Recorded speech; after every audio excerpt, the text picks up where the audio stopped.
물끄러미 은행 간판을 올려다보던 한 노인이 있었습니다. 낡은 고무신, 해진 점퍼, 종이박스를 실은 손수레. 그를 본 창구 직원은 말했죠. 이런 건 혼자 못하세요. 사회복지사랑 같이 오시라니까요. 단 3마디도 못 듣고 쫓겨나려던 그때 단 3분 뒤 전국 본점이 뒤집혔습니다. 지금부터 숫자가 아닌 사람으로 남은 한 남자의 이야기. 장고는 말이 없지만 사람은 기억한다 시작합니다. 그 전에 구독과 좋아요 부탁드립니다. 서울 은평구의 한 낡은 골목길. 이른 아침, 날은 차가웠고 공기는 축축하게 젖어 있었습니다. 그 골목길을 한 남자가 천천히 걸어가고 있었죠. 허만석, 78. 머리는 희끗했고 점퍼는 군데군데 해저 실밥이 삐죽 나와 있었으며 발엔 닳고 다른 고무신이 걸쳐져 있었습니다. 그가 끌고 가는 손수레엔 찌그러진 캔 몇 개와 종이 박스가 듬성듬성 실려 있었죠. 지나가는 아이들이 수군거렸습니다. 엄마, 저 할아버지는 왜 쓰레기 줍고 다녀? 쉿, 그런 거 함부로 말하면 안 돼. 그냥 나라에서 도와주는 분이셔. 할아버지는 아무 말 없이 발걸음을 멈췄습니다. 그리고 맞은편 은행 간판을 바라보았죠. 신동우리은행 은평지점. 그는 손에 쥔 오래된 통장을 슬쩍 확인하더니 굽은 허리로 문을 열고 안으로 들어섰습니다. 은행 안은 이미 북적이고 있었습니다. 깔끔한 양복을 입은 중년 남성들, 쇼핑백을 든 중년 여성들, 모두들 조용한 클래식 음악 속에서 자신의 차례를 기다리고 있었죠. 허만석은 무표정한 얼굴로 대기표를 뽑았습니다. 번호는 52, 현재 번호는 41. 꽤나 기다려야 할 시간이었습니다. 그는 아무 말 없이 한켠 벤치에 조용히 앉았습니다. 시간이 흘러 번호가 불렸습니다. 52번 손님, 창구 3번으로 오세요. 허만석은 천천히 일어났습니다. 창구 직원은 유지은, 34살. 단정한 외모와 말끔한 유니폼. 그녀는 고객에게 웃으며 인사를 하다가 허만석을 보자 미간이 잠시 찌푸려졌습니다. 네, 어떤 업무 도와드릴까요? 이 통장, 잔액 확인 좀 하려고. 고객님, 기초생활수급자 통장이네요. 그런 경우에는 복지 담당 사회복지사와 함께 오셔야 해요. 그런 건 아닌데. 이 시간에 혼자 오시면 곤란합니다. 다른 고객들 기다리고 계시거든요. 그녀는 뭔가를 확인도 하지 않은 채 무심히 말했습니다. 주변 고객들도 조용히 시선을 돌렸습니다. 누구 하나 따지지 않았고 누구 하나 감싸주지 않았습니다. 허만석은 말없이 고개를 끄덕였습니다. 그리고 통장을 다시 품속에 넣고 그대로 돌아섰습니다. 그 뒷모습은 유난히 작고 낡아 보였습니다. 그의 등 뒤로는 고객을 향해 다시 밝게 웃고 있는 유지은의 목소리가 들렸죠. 안녕하세요, 고객님. 어떤 업무 도와드릴까요? 그날 창밖엔 눈도 비도 아니고 그냥 잿빛 공기만 가득했습니다. 하지만 은행을 나선 허만석의 눈가엔 젖은 듯한 주름이 짙게 드리워졌습니다. 은행 밖으로 나선 허만석은 잠시 멈춰 섰습니다. 바람이 세차게 불어 헌 점퍼 자락이 팔랑거렸지만 그는 입술을 굳게 다문 채 가만히 서 있었습니다. 이런 취급도 하루 이틀은 아니지. 혼잣말처럼 흘러나온 목소리는 쓸쓸했지만 어딘가 익숙한 체념이 담겨 있었습니다. 한편 은행 안 창구 세 번째 자리에 유지은은 이미 다음 고객을 향해 친절한 미소를 짓고 있었습니다. 그녀는 요즘 들어 부쩍 신경이 예민해져 있었습니다. 지점장은 매일같이 실적을 독촉했고 VIP 고객 응대 평가 점수는 본점에 보고돼 승진 여부를 좌우했죠. 할아버지 한 분 정도야 어차피 뭔 일 있겠어. 그녀는 아무렇지 않게 넘어갔습니다. 그러나 그 장면을 지켜본 또 한 사람이 있었습니다. 사회복지사 김나영. 바로 옆 창구에서 업무를 보던 그녀는 눈을 가늘게 뜨고 만석의 등을 바라보다가 조용히 입을 열었습니다. 실례지만 방금 그분 그냥 돌아가시게 해도 되는 건가요? 네. 무슨 말씀이세요? 저분, 제가 알기로는 매달 정기 입금을 하시던데요. 액수도 적지 않았고요. 그냥 기초생활수급자 같으셔서요. 오래 기다리셨고, 뭐, 특별한 건 없으셨을 거예요. 나영은 고개를 갸웃했지만 더 묻진 않았습니다.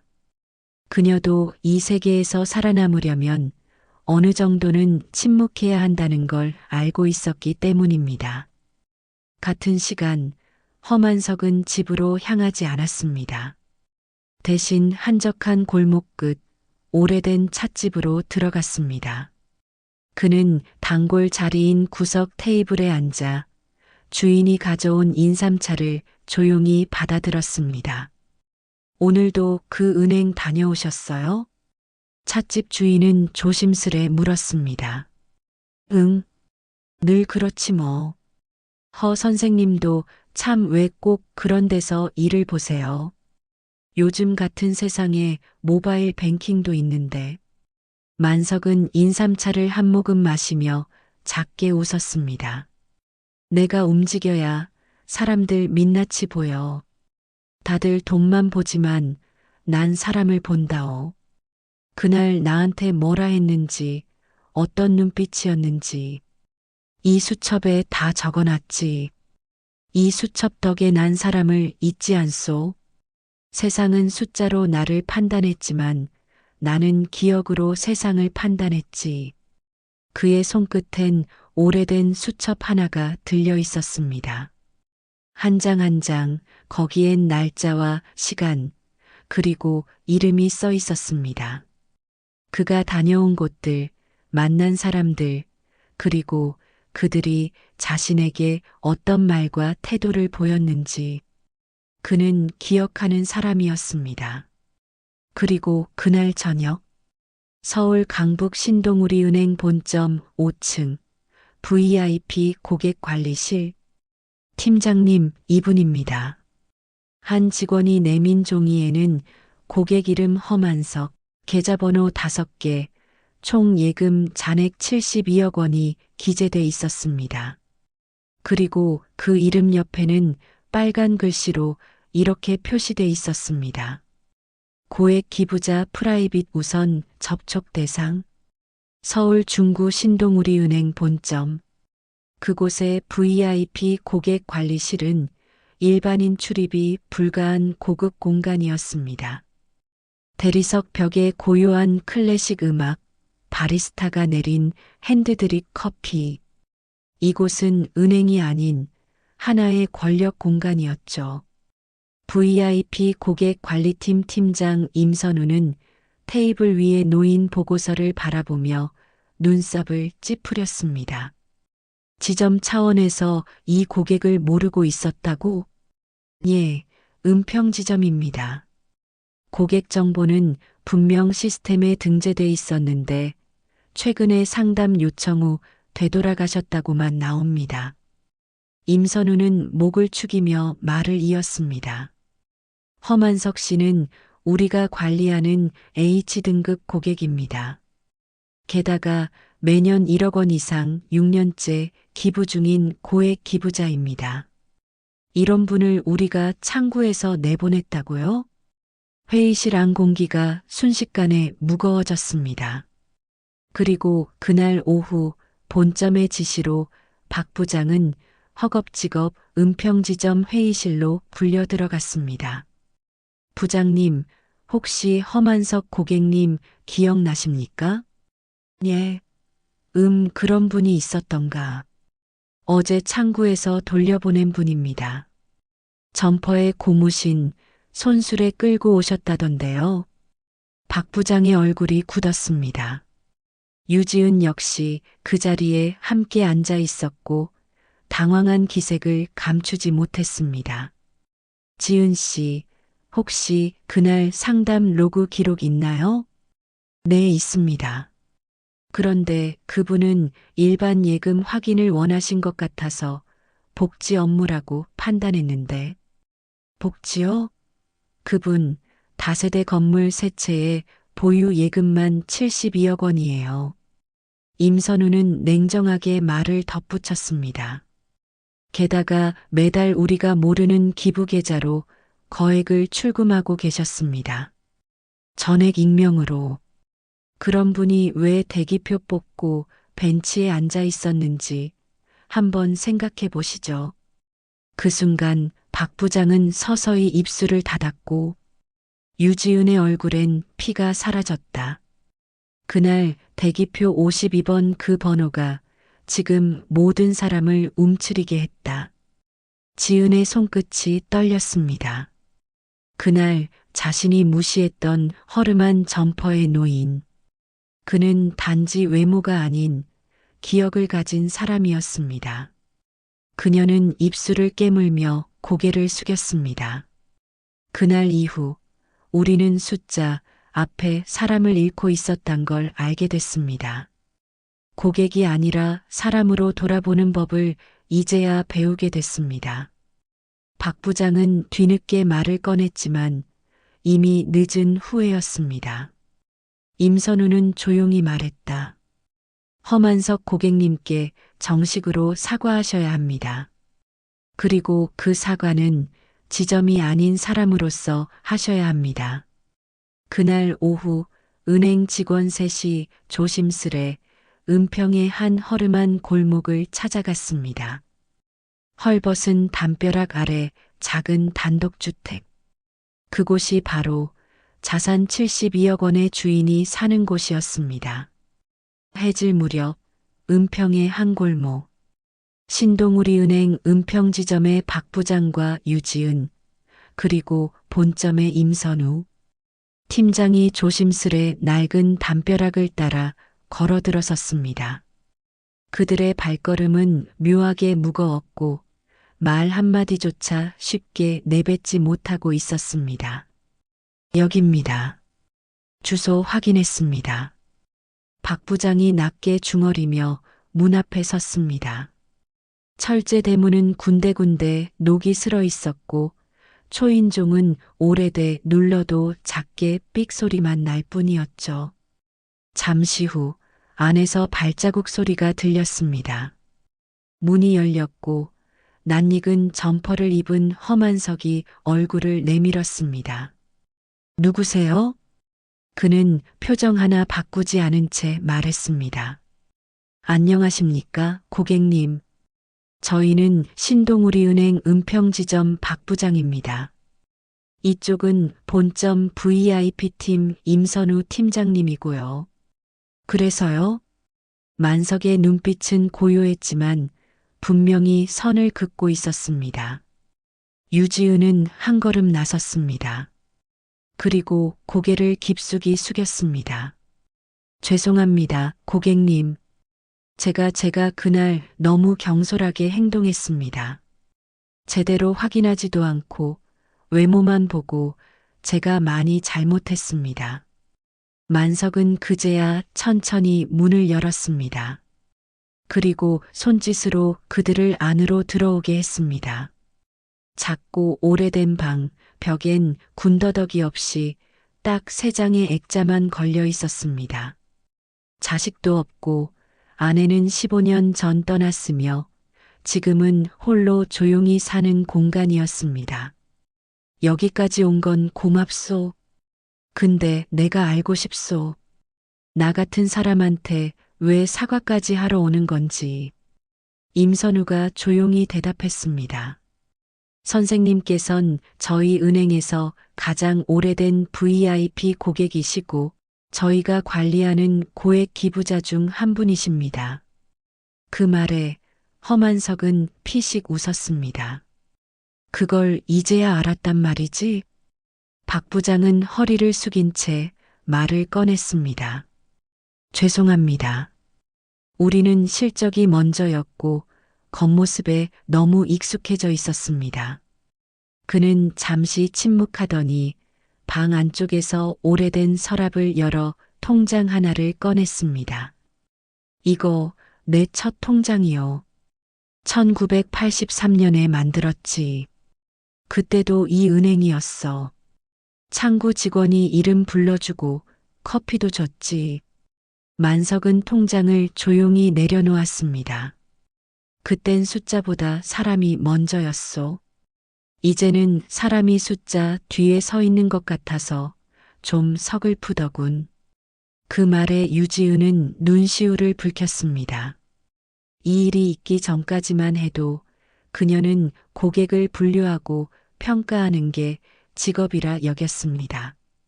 하지만 지금 한 사람 앞에서 무너지고 있었습니다. 그래도 와줘서 고맙소. 허만석은 조용히 말했습니다.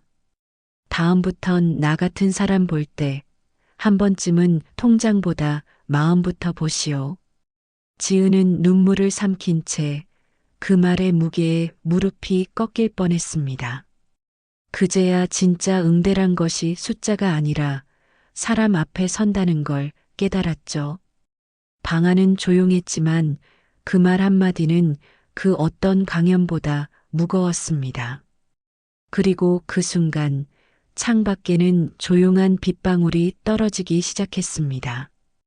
허만석의 방 안, 오래된 나무 창틀에 빗방울이 툭툭 떨어지고 있었습니다. 그 빗소리 속에서 사람들은 말없이 앉아 있었고 그 고요함은 마치 하나의 질문처럼 흘렀습니다. 우린 이 사람을 진심으로 알고 있었던가? 임선우는 조용히 입을 열었습니다. 선생님, 한 가지만 여쭙고 싶습니다. 왜 그렇게 오랫동안 익명으로 기부하셨습니까? 허만석은 잔잔한 미소를 머금은 채 천천히 찻잔을 입에 가져다 댔습니다. 이유라, 그게 뭐 대단한 게 있겠소. 그는 잠시 말을 멈췄다가 허공을 응시한 채 말을 이었습니다.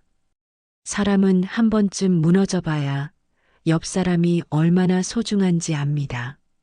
내가 그랬소. 30대 중반 아내랑 겨우 방 하나 얻어 살 때였지.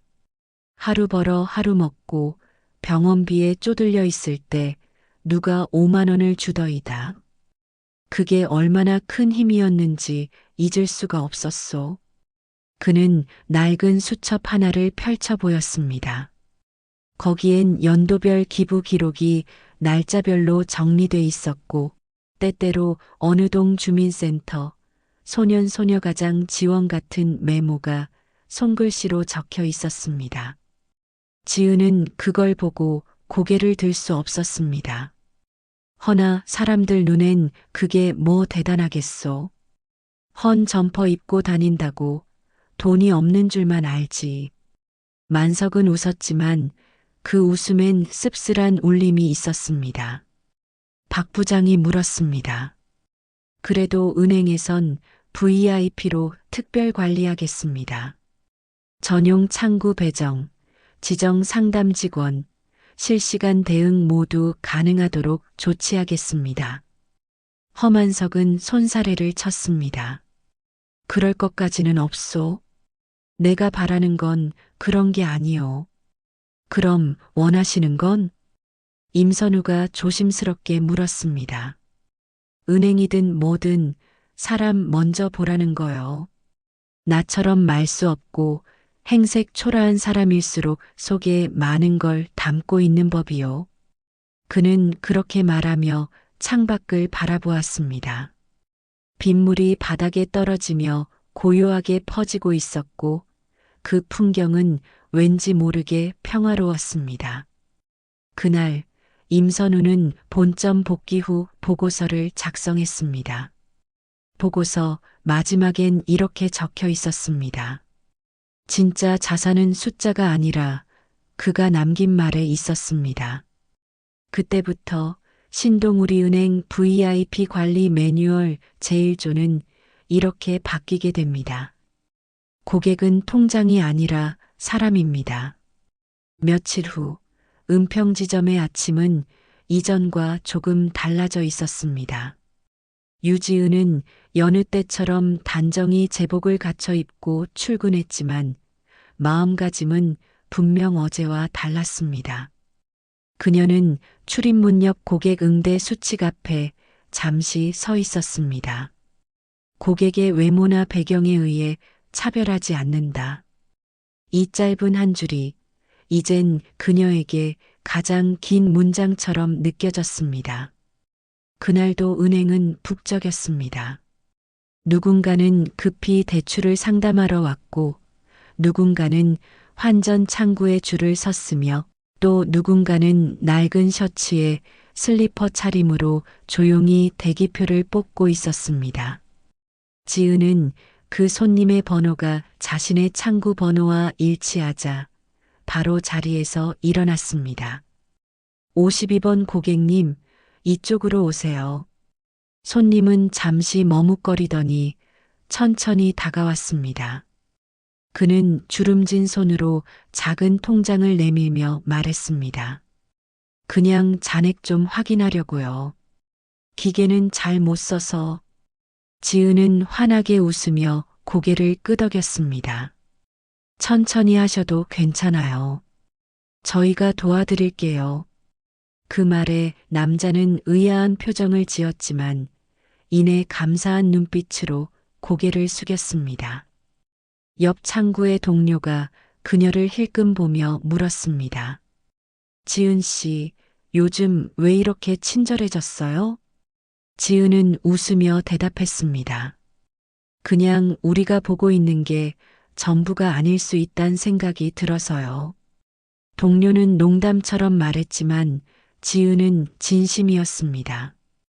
그녀는 요즘 퇴근 후 고객 응대 심리학 강의를 듣기 시작했고 어떤 날은 김나영 사회복지사와 함께 봉사활동에도 참여하고 있었죠. 어느 날 지은은 창구 앞에서 익숙한 그림자를 발견했습니다. 고무신, 낡은 점퍼, 그리고 구부정한 허리. 험한석이 다시 은행을 찾은 것이었습니다. 그녀는 얼른 자리에서 일어나 문 쪽으로 다가갔습니다. 어서 오세요, 고객님. 창구로 바로 안내해 드릴게요. 만석은 미소 지으며 고개를 끄덕였습니다. 이젠 대기표 안 뽑아도 되나 보군. 아니요, 오늘도 뽑으셨어요. 다만 기다리실 필요가 없는 거죠. 전 오늘도 선생님 뵙고 싶었거든요. 그 말에 만석은 작게 웃었습니다. 고마워요. 진심으로. 그들의 짧은 인사 속에는 단순한 응대 이상의 감정이 흐르고 있었습니다. 하나의 경험이 한 사람을 바꿨고 그 변화가 또 다른 사람에게 이어지고 있었던 것입니다. 그날 은행의 CCTV에는 이런 장면이 담겨 있었습니다. 초라한 행색의 노인이 따뜻한 미소의 직원과 함께 통장을 들여다보며 고개를 끄덕이고 있는 모습. 그리고 그 모습은 은행 안을 지나던 누군가의 마음에도 오래도록 남게 되었습니다. 서울은 어느덧 벚꽃이 지고 초여름의 냄새가 스며들 무렵이었습니다. 험한석은 오래된 수첩을 천천히 덮었습니다. 그 수첩엔 빼곡하게 적힌 날짜와 이름, 기부처, 사람들의 말투까지 기록돼 있었죠.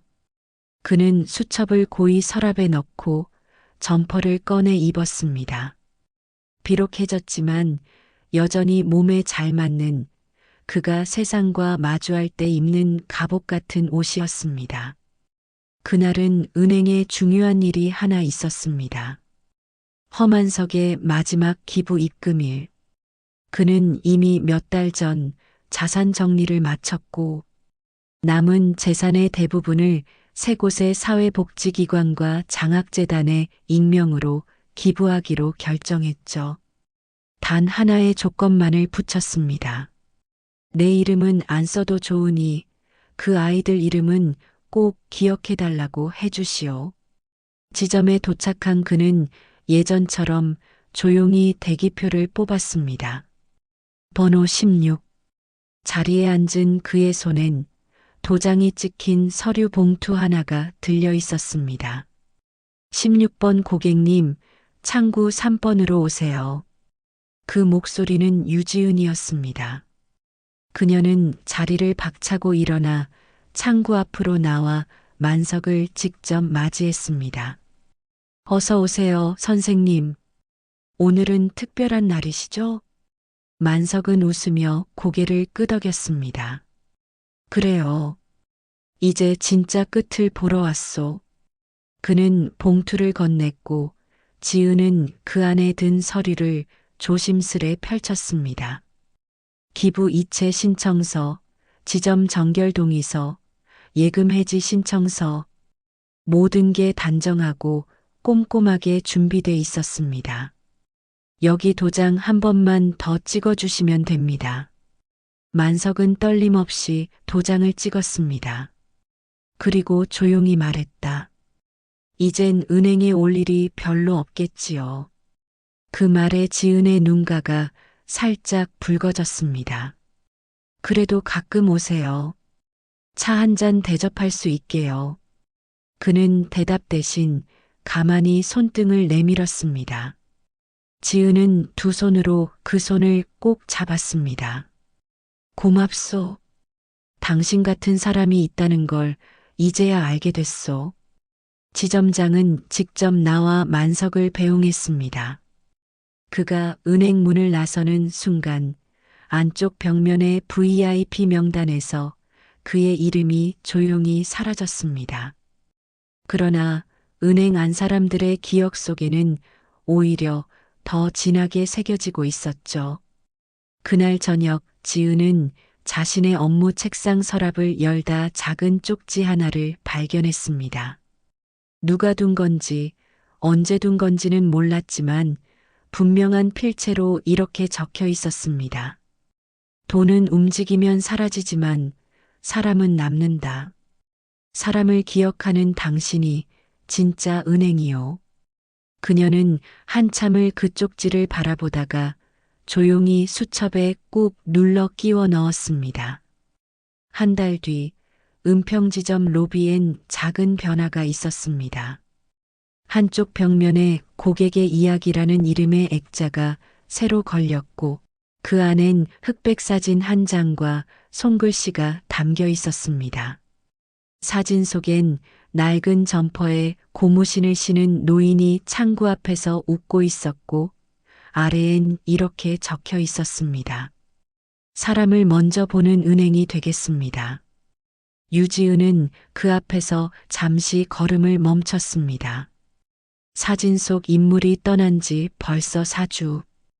험한석, 그는 떠났지만 그가 남긴 한마디는 사람들의 마음을 흔들어 놓았습니다.